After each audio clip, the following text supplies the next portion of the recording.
first half of 2020, an almost 13% decline in global GDP. The maritime industry is also experiencing the effect of COVID-19. Digitalization and technology innovation will play a key role in resetting the distribution network. Then, in this webinar, we will know how is the strategy business support during and after the pandemic, and what is the finding from the global view. Ladies and gentlemen, we have two distinguished speakers for this event. Mr. Satya Sahu, he is one of lecturers of World Maritime University. He is awarded a PhD in finance from Henley Business School, University of Reading, United Kingdom. And the another one is remarkable woman, Mrs. Dothy. She has held various positions in Pelindo 3 groups and in other organizations, such as Senior Vice President of Port Equipment, President Director Terminal Teluk Lamong, and Chair Lady of Asian Port Association 2016 and 2017. And currently, she is a President Director of DPS. Allow me to the speaker, Mr. Satya, to deliver his presentation. I can share it now. Thank you so much. Right. It is my personal pleasure to be a part of this very interesting presentation. I am Dr. Satya Sahu. I'm an assistant professor of shipping management and finance at the World Maritime University. Let me give you an overview about the content of this presentation. I will give you a brief introduction about what is WMU and its network. And then we will jump into different trade performances for dry bulk, tankers, and container services, mainly focusing on Asia, which is Southeast Asia and Far East Asia.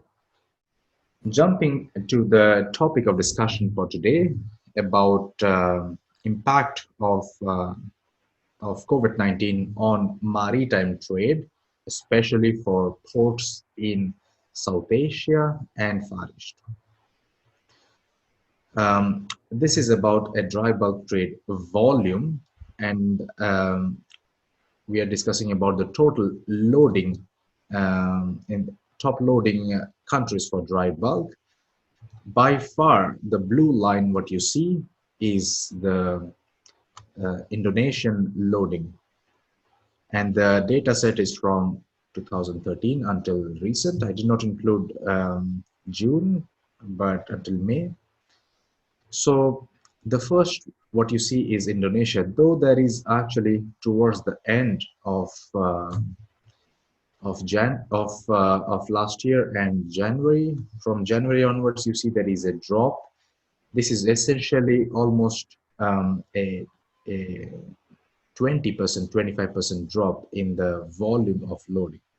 And Indonesia contributes a lot of loading of dry bulk in Asian region. So what you see by far now, Indonesia is leading, and this has been happening forever. One of the largest loading port for dry bulk. So most of the trades, what you see for loading in China, however, are I would say, is re-exported or re-imported. So they are mostly cabotage trading. It's not anything outside or exporting outside to the world. In January 2019, there were about 40 million loading in Indonesia. However, if you will see in January 2020, we have a significant drop from over 40 to less than 30. So that is one of the challenge as well for especially loading. If I turn the table to the discharge or how much is unloaded in Indonesia or in the region of Southeast Asia and Far East, China is by far the largest destination for dry bulk ships. And surprisingly, actually, after COVID-19 or from January, we have a sharp increase. This could also be attributed due to the drop in commodity prices, because as there is drop in commodity prices, there can be an increase in trading or importing because of storage of commodities. However, Indonesia here ranks a bit lower in terms of number of loading, of discharging. So if you actually see the volume of discharging, Indonesia is lying somewhere in the middle, not really the top as in the case of loading, which is quite surprising. And one of the things which attributes to here is that shipping is quite lead lag relationship. So maybe there was a lot of procurement before, which has to be yet delivered. And the second reason which could attribute to this high volume despite COVID-19 is that these are raw materials. In raw materials, there's no physical contact, so these are being conducted through equipments, cranes, shooters. So there is absolutely no reason why the trade should be affected. And in fact, in this case, maritime professionals, including seafarers, including port operators, they have done an amazing job in retaining the supply chain. As I was talking about, the dry bulk ports are quite important for Indonesia. I found 91 dry bulk ports in Indonesia. This number might be different, but this is including even the anchorage or loading on anchorage as well. So most of the dry bulk ports are actually exporting commodities, and I have an interesting graph as well representing how top Indonesian ports are competing against each other for loading of commodities. So as you see, the graph is moving much faster. It is one of the reasons that there is a lot of competition between dry bulk ports for loading commodities in Indonesia. And this is only, I am sure you'll see some of the familiar names here. So if I get it towards, let's say, recent years, so the volume of loading has decreased compared during COVID time, but still it is quite I would say quite interesting to see the mechanism, because some ports are increasing in volumes and some ports are decreasing in volume. So probably it has to be more to look at where they're discharging rather than where they're the loading ports. Volumes of loading for tankers in different countries, it is quite a mixed feeling. And the reason is that it is a quite volatile market as well. And I can show you again another interesting racing bar chart on here. For loading, Singapore, Malaysia, Indonesia, they are quite popular. But as you can see as well, there is a huge competition between Malacca Strait countries with Malaysia, Indonesia, and even Philippines is still coping up. You would see in a while, Philippines is growing up as well. The volume for the top loading countries have actually decreased from about $10 million for 10 million metric tons for Malaysia to actually about 7 and 8. So you could see 20-30% drop in the volume for top loading countries. And that is reflected here at this part. As you can see, this is quite volatile, and there is a lot of drop in these countries because of because COVID was initially started in Asia. So essentially it was a panic situation, which I feel, and a strict lockdown measures for health and safety. And that really impacted the loading part of tankers.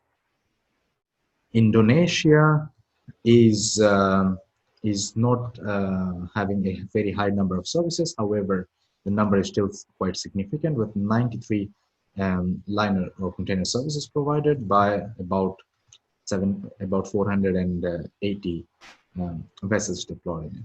How the throughput of the world have changed for top 20 containers from 1995 until recent. What you see initially is that not many Asian countries, there is a mix of um, European, North American countries in the top 20 container ports, but gradually this will change. So what you see here is that out of top 10 container throughput ports, about 7 are from Asia. However, I feel in Jakarta, there is a mixed, it was initially a bit of drop and then an increase. So there is a mix of it. This is about only Jakarta. You can find different port details of Jakarta and various terminal details of Jakarta. However, what is more interesting is that what is the capacity, or what is the uh, how many ships are calling and what are the services being allocated for only containers. If you see in terms of the container services, these are the different services being provided on the first quarter of this year, or I can just sort it out by month as well.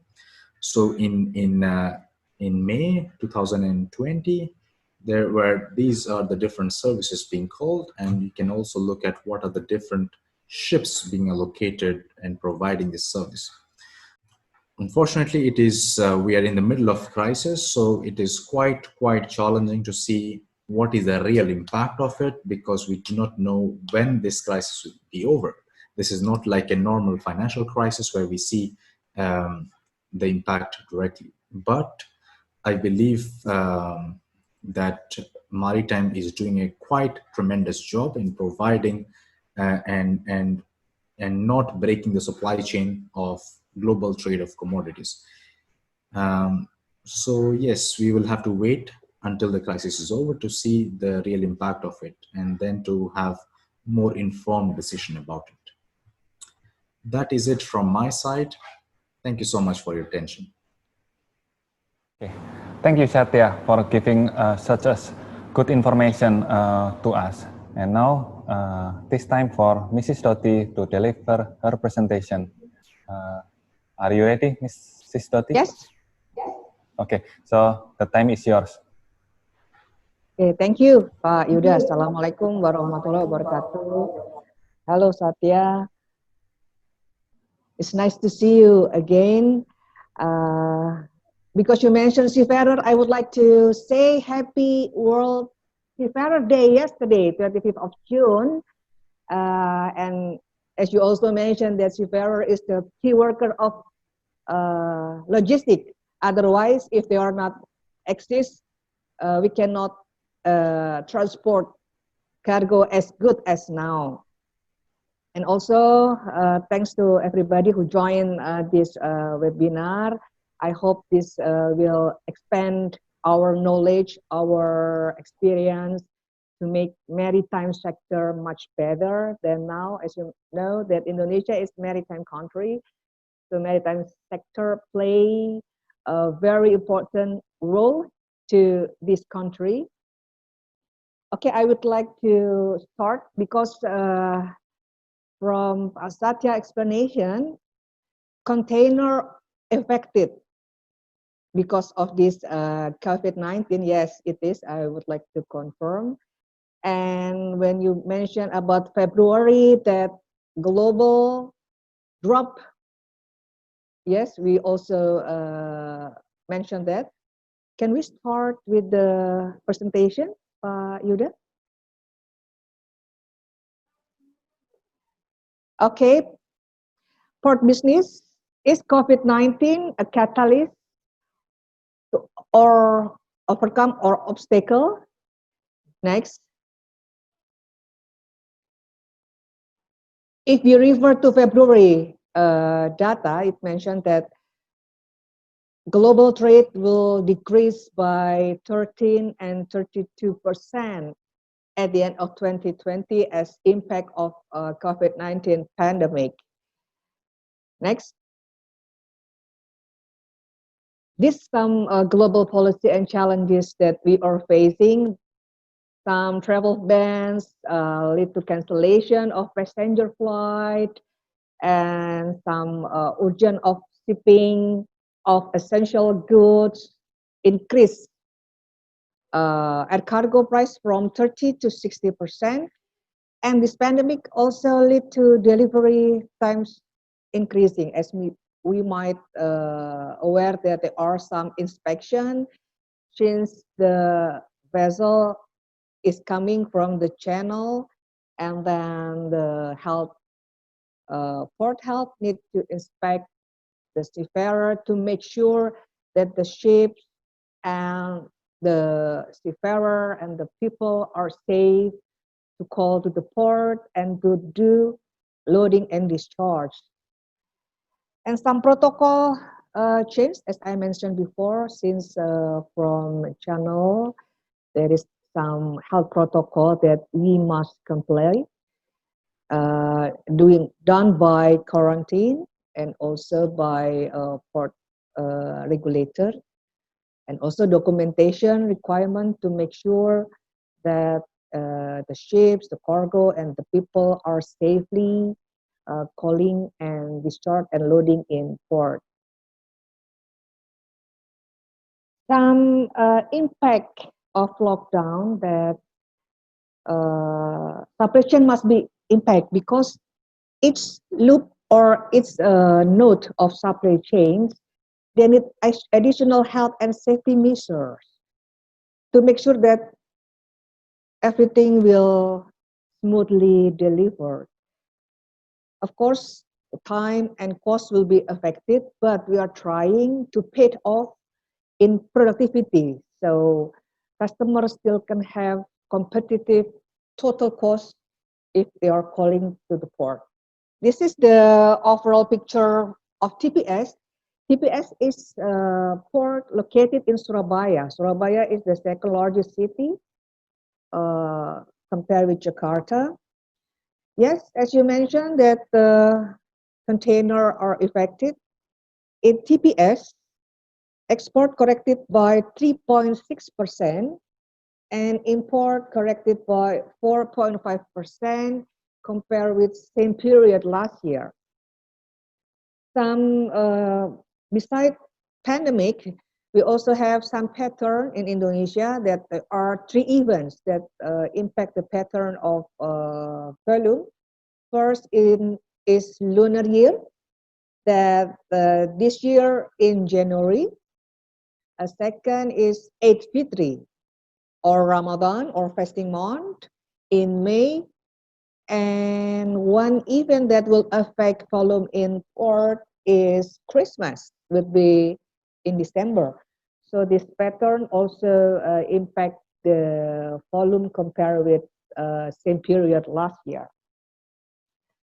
I note that total 22 vessel omit since February to May because of this pandemic, equal to total more than 36,000 TEUs because of this omit. Innovation, some people say that innovation is the new goal because innovation makes us survive. Otherwise, we cannot survive in this very challenging situation. There are three kinds of innovation. First, core innovation, and then adjacent innovation, and transformational information. That there are these three innovation are implemented in port, not only in TPS, but also in other terminal under Pelindo 3. If I mention port, I cannot say only by single entity because we are part of global logistic value chain. As you see on the presentation that we have shore side and also sea side, from warehouse, supplier, equipment provider, logistics service provider, transportation provider from seaside, non-vessel operating common carrier, or we can say freight forwarders, port, intermodal marketing company, manufacturers. So if we want to make this trade are moving fast, all of this part of ecosystem must hand in hand together. So the cargo flow, administration flow, license flow can be as smooth as we expect. So everybody can have the same speed for progressive improvement. For a port, of course, digitalization is a must, it's mandatory, especially for pandemic, as we know that we are minimizing contact, physical contact. So that's why this digital is mandatory, is a must. In our terminal, we already implement so many services with E. For example, e-registration for tracking, for customer, for job order, e-booking, e-tracking, e-payment. So we don't have to bring so much document paper in the office, and e-billing. We also can have some flexibility with the customer, and also e-care. So we don't need to wait until the office hour. Everybody, if they have concern to improve our service, they are most welcome to raise anytime by some channels, by website or phone, etc. By email, it's much welcome. Next, please. If we see the digitalization now in terminal and outside terminal, we will be connected by what we would say NLE, National Logistic Ecosystem, and commanded by Minister of Finance to have all of these services are connected. So all process will be much more easier, much more hassle free. Everybody can have transparency and contactless. So the time can be eliminated and the service can be improved. Okay, we also have gate automation, as we must know that port is part of Indonesia in global indicators. We have 4 indicators related with terminal. First is logistic performance index, and then ease of doing business, global competitiveness index, and also human capital index. So we need to have automation in port, in a terminal. Then in TPS we have automation in the gate. So we don't need to have so much administration. It's paperless, and then precisely and also transparent. We also have integrated business in port. Consider 3 aspects. The first, for standardization and connectivity, as we realize that we cannot be stand alone because we need connectivity. In Indonesia, we have so many container terminal, and we plan to have this connectivity. So customers only spend few time to deal with container terminal because everything is connected and standard.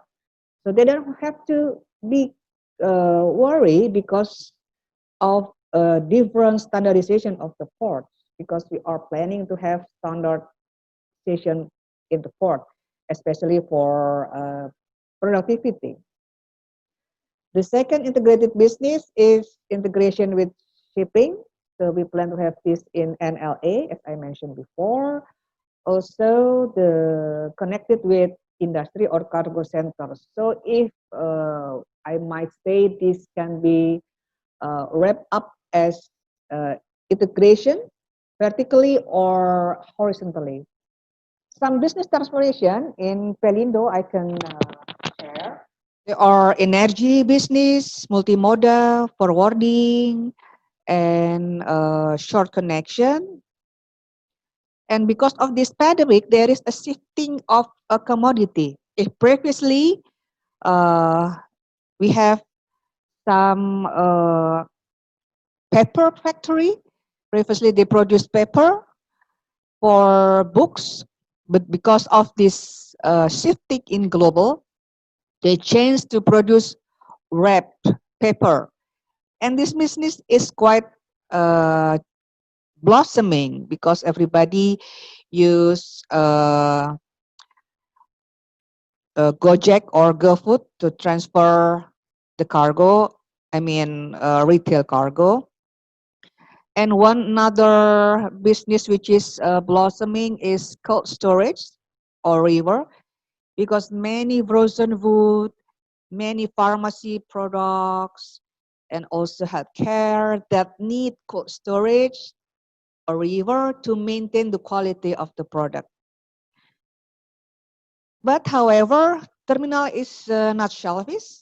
We want every part of community, every part of ecosystem are also growing. So that's why we provide stimulus for customer.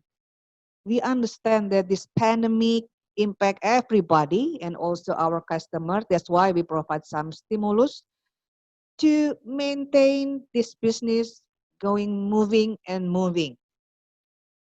Some stimulus, example, extension for term of payment or extension of free storage on the yard, something like that, that can encourage customer to relax, because we are in a situation that quite construction, so that's why this stimulus can be relaxation for customer. We also have another program that for community development, we try to make social have social value and also become economic enabler. Or in Indonesia, we mention UKM or small and medium enterprises. What we plan is we help them to encourage their product, and if we can export them, we plan to help them, the administration, and also to how to export, so that's why they can export their product globally. Well, that's my presentation. I hope everybody happy with this presentation, and I hope some insights, some response that make our maritime sector much better in the future. Thank you very much. Assalamualaikum warahmatullahi wabarakatuh. Thank you for the presentation, Mrs. Dothy. This is a very good information. We will have a question and answer session. One question for this webinar is, what is the main difference between before the pandemic and then maybe after, during, and then after pandemic? What is the main difference on the maritime industry and then especially for port business? And then the second question is, Mr. Satya and Mrs. Dothy addressed that the container industry is very affected with COVID-19 impact. So, in your opinion, how long the industry will be survive, and then what is the strategy for the port terminal operator and also for maritime industry especially to enable to them to tackle this problem? Maybe I will give two questions first, and then after this we will have some question addressed to Mrs. Dothy and then Mr. Satya. So, Mr. Satya, how is opinion? Yes. Okay. Sorry, I was not able to unmute before. Let me answer the first question, the second question first, regarding what is during or before COVID and during COVID and after, how maritime industry is reacting to it. Um, as I believe that commodities are the driving factors, or shipping is derived demand of commodities, and ports are derived demand to shipping. So essentially, um, shipping is the driving factor for, or the main clients, or shipping companies are the main clients to the ports. However, during this COVID, especially for containers, dry bulk sectors was low, but now it is coping up. And the tanker sector, it was mainly driven by the oil market, so less to do with pandemic. However, for the container sector, it got the maximum hit. So the freight rates for the shipping companies, for the liner companies, was extremely low. And if I'm allowed to say as well, Maersk, and this is recent information, that Maersk, the revenue of Maersk has decreased by 50%, and that's a big thing for any of the line, and this is for general, for other liner companies will also have the same impact. So it is important for port, like my co-speaker also mentioned, it is important for ports to give some stimulation packages for these companies, or to actually help them in this situation to survive. Of course, the larger companies will survive. However, it is important to have uh, to avoid monopoly in the market, or to have proper market competition for many or almost all the players to retain and not go bankrupt. So this is one of the major challenge which we are facing now. The question about how long will this prevail is something I wish I would have known, uh, because the major challenge, this is nothing. If it would have been a financial crisis, if it would have been any other crisis, let's say close of Suez Canal or any other impact, it would be easier to predict. However, this doesn't depend on shipping. The impact, or the extent of the crisis doesn't depend on maritime. It depends on other sectors. And that is something which I was truly believing, that the technology is well advanced. However, by looking at the number of COVID situation around the world, and still we don't have a solution to it, is something quite worrying. Especially, I am working for United Nations, and as a UN, we try to make sure that all the divisions, all the agencies which we are there, has to be more sustainable. And we are talking about three different sustainability: economic sustainability, environment sustainability, and social sustainability. However, out of, I believe, only environment sustainability is still meeting, because we have less trades. The air has become cleaner, and but this is not the solution for we are in the middle of a health crisis. We are at the beginning of an economic crisis, and we do not know how long and what would be its drop. Of course, World Bank, World Trade Organization, including IMF, they have made some prediction. However, this is just considering present information. We would have so much of uncertainty in future, which we have absolutely no idea.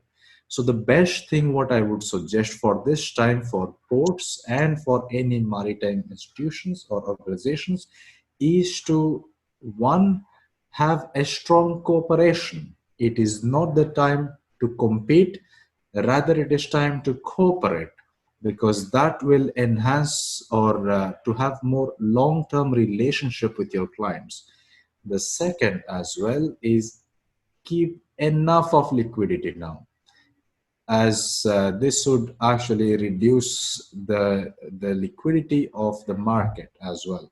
So risk management or financial risk management becomes paramount important at present situation.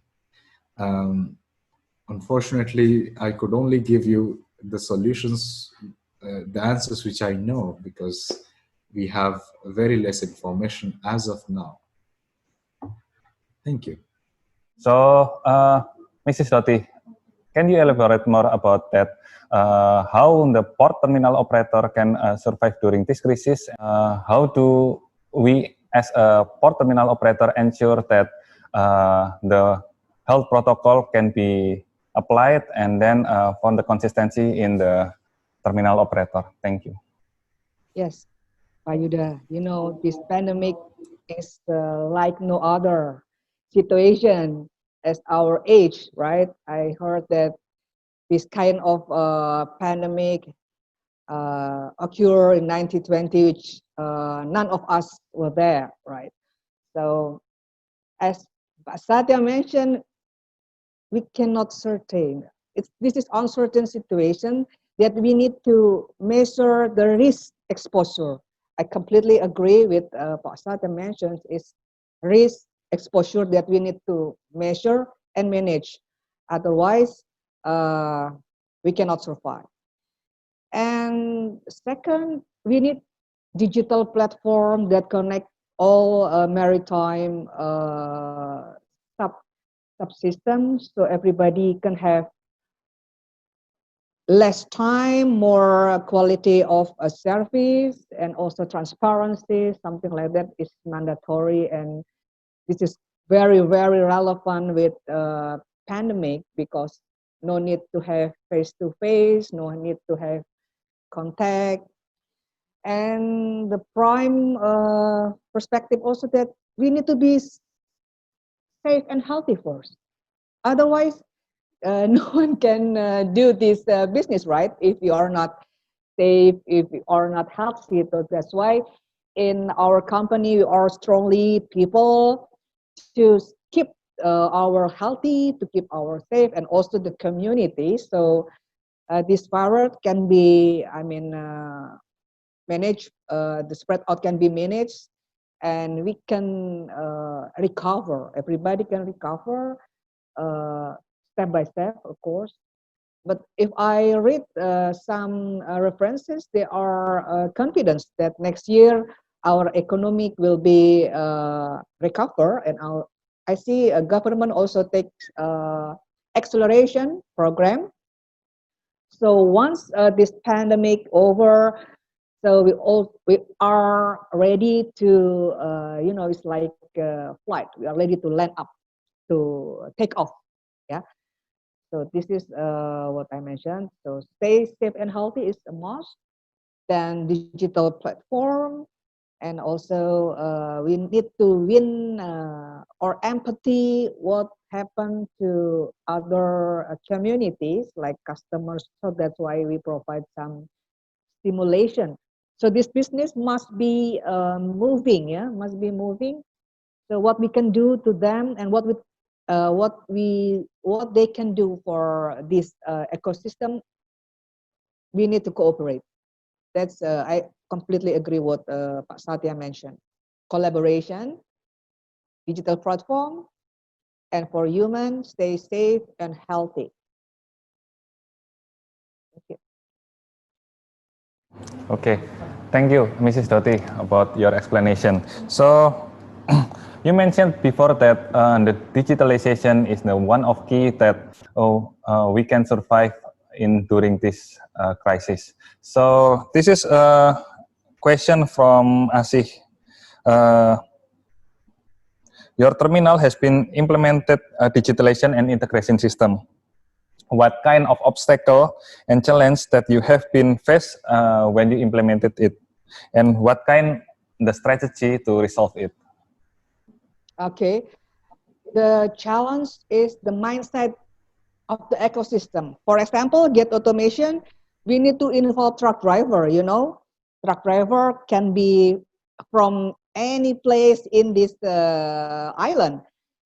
we need to be patient, to educate, to do some induction to them, how to register by virtual, by digital. So this is, this is a challenge to change the mindset of the people. Now you don't need face to face. You don't need to do face to face. You can do remotely.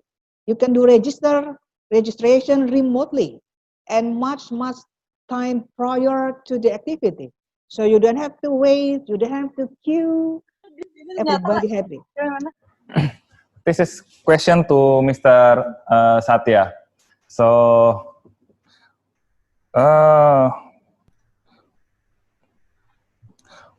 which port that have been really affected during this COVID? And then you mentioned before in your slide that China for liquid bulk it increasing during this crisis. Maybe you can elaborate more about that because you mentioned that it's just for macroeconomic reason and then not for COVID-19 reason. Mr. Satya? Yes, so the question is having two parts. One is which of the port got most affected. If you ask in terms of, let's say, the volume or the throughput, in absolute number, it was most the Chinese port for containers. They were mostly affected because of the panic in the market. However, effect can be both positive and negative as well. Some other ports were positively affected, like Busan, whose volume actually increased. However, they also face challenges. It's not that they don't face challenges. They have two types of ports there. One is the new port and one is old port for Busan. And they are now working on how to integrate this new port and old port, because the new port will have the larger vessels calling to new port, and the old port, the smaller vessels. The feeder vessels are going to the old port. However, integrating the new port and old port in a way for and the shippers or the shipping lines do not want to pay for that transportation, so they are now working on integrating that. So this is also one of the challenge and opportunity for many as well to increase increase the scale massively. In terms of, we still have to actually see which ports, because there is a lead lag relationship between the cause and its impact. The cause started in January. It is now actually in the month of May and June, we are actually seeing the impact. So we are still not sure about how much drop will be the impact. So that we will be seeing in I believe in this quarter. So in this by the end of June or beginning of July, we will see actually if there is a significant drop. Regarding your second part, where yes, how liquid bulk terminals are performing or are increasing, this is the of course we would say that the pandemic is also a macroeconomic factor. However, the oil prices had a bit more impact over the slowing down of economy due to COVID. Oil being a storable commodity, it can be easily stored, and each of the countries have something called strategic petroleum reserve. In China, the strategic petroleum reserve is about 700 million tons. So essentially, they can store a lot of oil. In the US, of course, we are large. Japan, Korea, they are also having a large amount of strategic petroleum reserve. So essentially, as the price dropped significantly, it was an opportunity for storing these in those strategic petroleum reserves, so that it can be used not just for the government, the private companies also had a huge storage. So that is the reason why the the market just shoot up. If I remember, the VLCC, very large crude carrier prices, were less than $18,000 at the beginning of March, but at the end of March it was above $200,000. So it became more than 10 times in a month, and that was because of the high demand of these VLCCs. Even the old VLCCs, because as you remember, we have this 2020 sulfur cap. So the old, more than 20 years old VLCCs, they were not used so much, or basically it was quite expensive to have a scrubber fitted on it. So they started using it as storage tanks for storing oil, and that is something which we are seeing. Uh, on the other side, this is kind of a double-sided sword. We have a Swedish company here called Stena, which is into tankers and also into passengers and ro-ro pack. So they do short sea shipping, and also do a lot of containers movement in the northern Europe. So for the Stena line, which is the ferries and the ro-ro pack ships, their revenue is zero now. However, on the other side of the desk, where there is Stena Bulk, and that is the tanker company of Stena Group, they are making a lot of money. So this there is various, is just not pandemic. Of course, we will see the impact of slowing down of economy in some point of time, when there is, maybe towards the end of the year, when we will see the real impact, and there will be a slowing down of the tanker market. But as of now, the tanker markets, they are doing amazingly well. So it is something which I have not seen in my life, of commodity prices being negative. And actually, if you actually think, commodity prices became negative because of COVID as well, because there was less demand of commodities. So the commodity price became negative. However, the shipping market is counter cyclical to commodity prices. So as the commodity price dropped, the shipping market shoot up. This could happen for containers as well. Imagine if the TV, let's say if a large 80-inch TV is over manufactured in China and there is no one to buy it, it could be sold at a throwaway price, and people will just buy it even if they don't need it. So the container market could also shoot up. So this is creating a lot of inventories, or a lot of cushioning effect, and that is the reason why we are seeing this kind of situations, and it is very difficult to model these things. And then this question addressed to Mrs. Dothy. This question from Julius Anwar.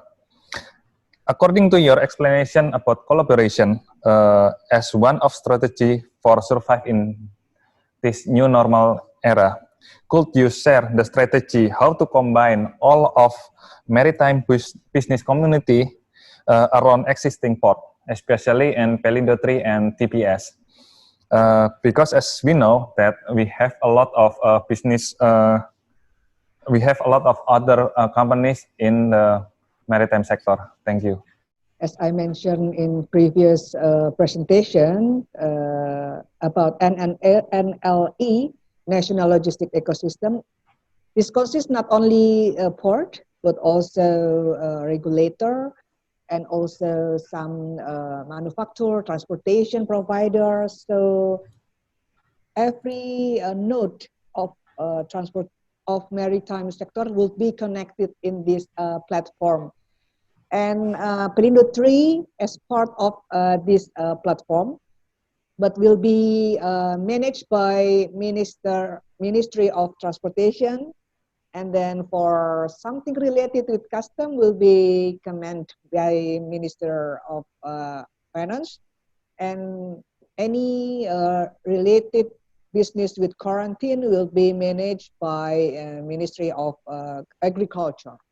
So those three ministries will comment. I mean, we'll manage this NLE, so we can have much more hassle-free flow for maritime sector. And talking about resilience that Pak Satya mentioned, I would like to ask everybody here, let's change this problem into opportunity, right? So we cannot, don't be sad with this kind of crisis, this pandemic. Stop it and let's change this problem into opportunity. Let's make ourselves motivated and try to see a new perspective, new normal, to have a positive side of this problem, because I believe every problem has positive side to develop. So that's why I ask everybody in this webinar, let's change this problem to opportunities. Thank you, Mrs. Dothy, about the explanation. So the collaboration is the key to us for work through with this crisis and then after the crisis. So the government and then the maritime industry, especially that they have a platform, the same platform, enable to all of maritime industry and then the companies in the maritime industry to join to share the collaboration between them. Fitria, this is I will give chance to you for to ask the question for our speaker. Yes. Actually, I just mentioned in the list register, I'm asking about the strategy related with the tariff. I mean that during this pandemic, what kind of stimulus or what kind of, that just discuss about the tariff, the high cost. Maybe the questions to Mr. Satya, how we, or what was the strategy related how to improve the marketing, because I know that during this pandemic, the production of the container on the I think it's like a cruise is decreased, and I guess maybe all the ship is also the production is decreased. You get it about my questions, Yoda? If I understand you correctly, you're mentioning about mostly the finished products, containerized products, because as the manufacturing is reduced, because there is, factories are being shut down during pandemic situation. What should be the strategy in terms of government for creating some stimulation packages, you mean? Yeah. Yes, I could give you an example of, let's say, India. I am from India. So in India, what the government is trying to do is promote more, or has identified sectors in which we do not, because one of the things which affected is that, for an example, medicines. India is one of the largest pharmaceutical sector. However, the raw material for making the medicines are being 70% imported from outside. However, now India has the technique to make that also. So I just give you an example, but something similar. Instead of importing a lot of things which India could produce on its own, the government is now promoting on those manufacturing. However, this is not, this will not so much, or actually this will negatively affect maritime trade, because instead of importing and trading through shipping or through containers, now it will be manufactured within the country. So there will be less trade. So what the government has done is identify some of the sectors which India has the resources, capability and capacity to to do mass production of those things at a lower cost and promote for that, in the sense if there is, so now if, as they have identified certain sectors, they're not only giving fundings for that, but also if you're starting a company related to that, you would get tax shields or tax benefits out of it. So that is a natural way to promote the business for which will also develop local economy. So those are few of the things which I think it depends on case by case. So someone has to really look at what are the need or where you are exposed. This is from a government point of view to identify where they are more exposed and where they have more competitive advantage, which they are not utilizing it because of some other reasons. So that can be better, to promote those things. So the government should have pecking orders of what are the most essential things which we can manufacture inside or within the nation rather than outside. And that would be some of the strategy being followed by but of course you have to understand it is not possible that to stop or to have fully self-sustainable. So that is something which will take a gradual phase to come up, and also it is not needed. For an example, why manufacturing sector moved from Europe to Asia? Because it was simply too expensive. I am living in Malmo, and Malmo was one of the largest manufacturing of ships, but it was doing it 50 years before. Then it stopped because it is becoming too expensive. First it moved to Japan, then Korea, and now China. So you have to really look at what is the cost benefit analysis of it. And of course, I'm not saying everything is related to just cost, but it also has to have some strategy for promoting those sectors. From Satya and also from Mrs. Dothy, based on this maritime cycle, which part of maritime cycle is have a big impact? I mean, the positive and also the negative impact because of the COVID-19, such as from the shipbreaking or from shipping or from logistics. Maybe you can explain about it. Thank you. Of course, if we look at shipping, one of the things which I would really like to emphasize is that maritime sector did a very good job in order to have or minimize the impact of COVID. Initially, we were panicking a lot. However, I think it was also IMO and all other member states, including ports, really supported in order to avoid this panic in the market, including because when some seafarer is working on board away from family and you hear about, actually there was a ship called MV Corona, a Greek bulk carrier, that also got, there were 22 seafarers on board and they got Corona as well.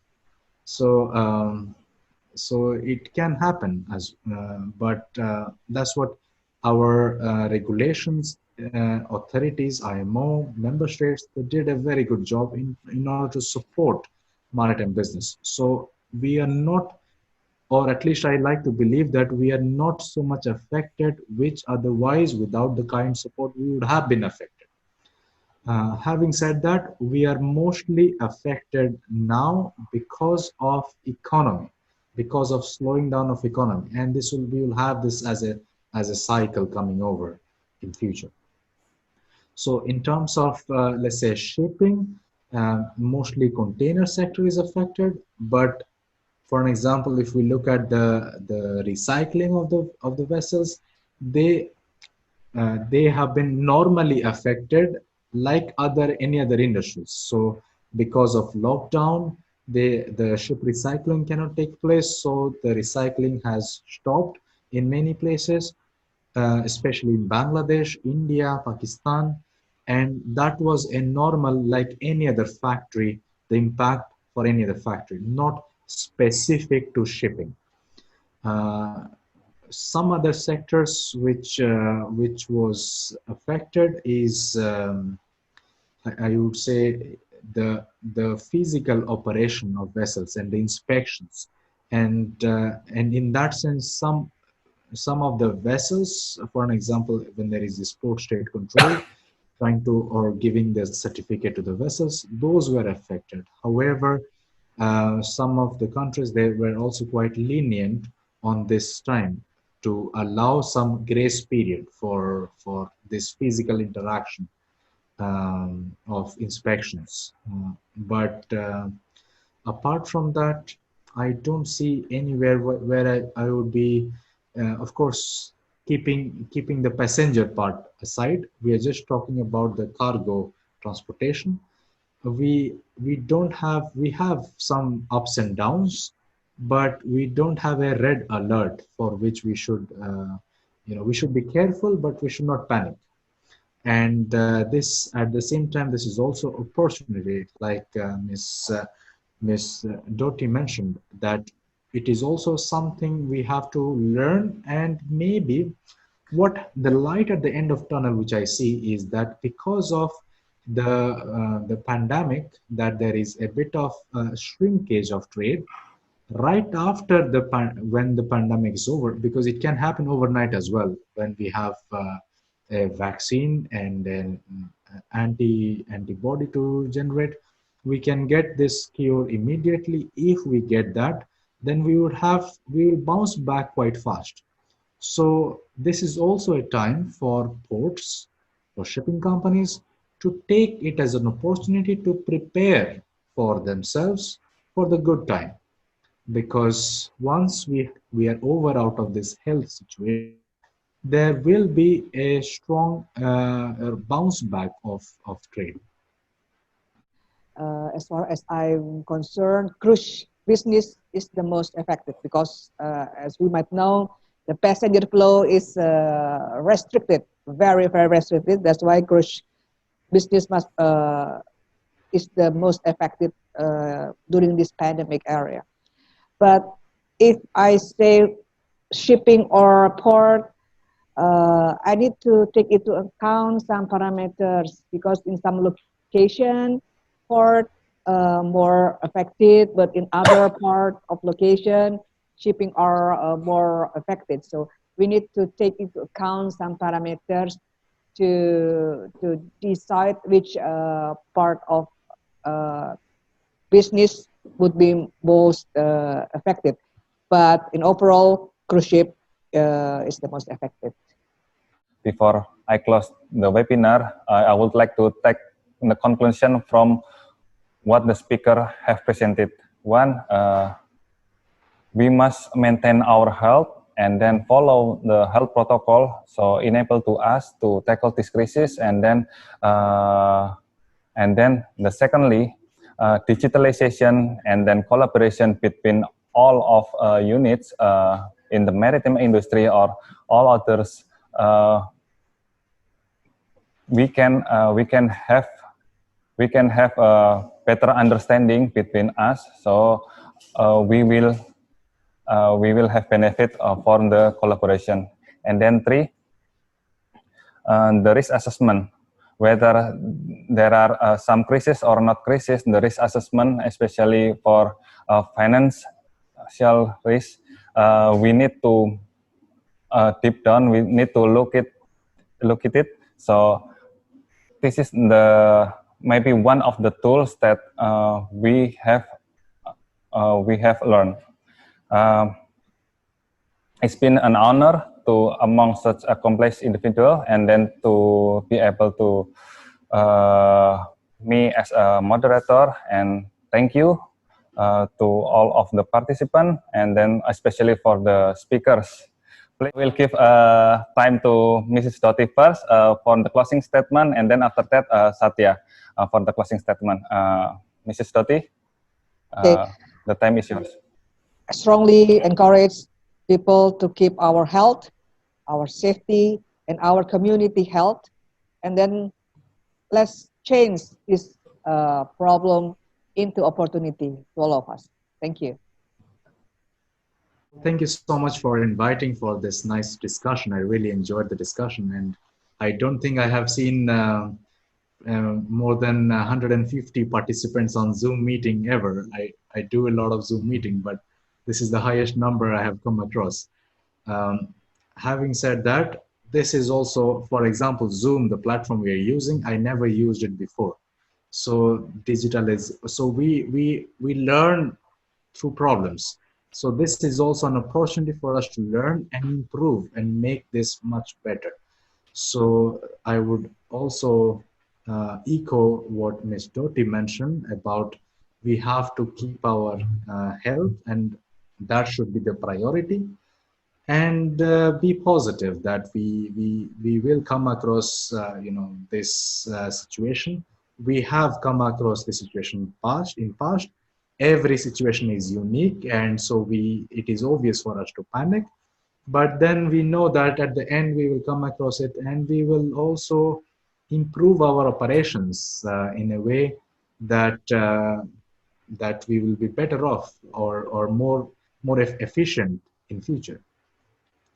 Thank you so much. Thanks so much for having me here. Okay. So it takes time. And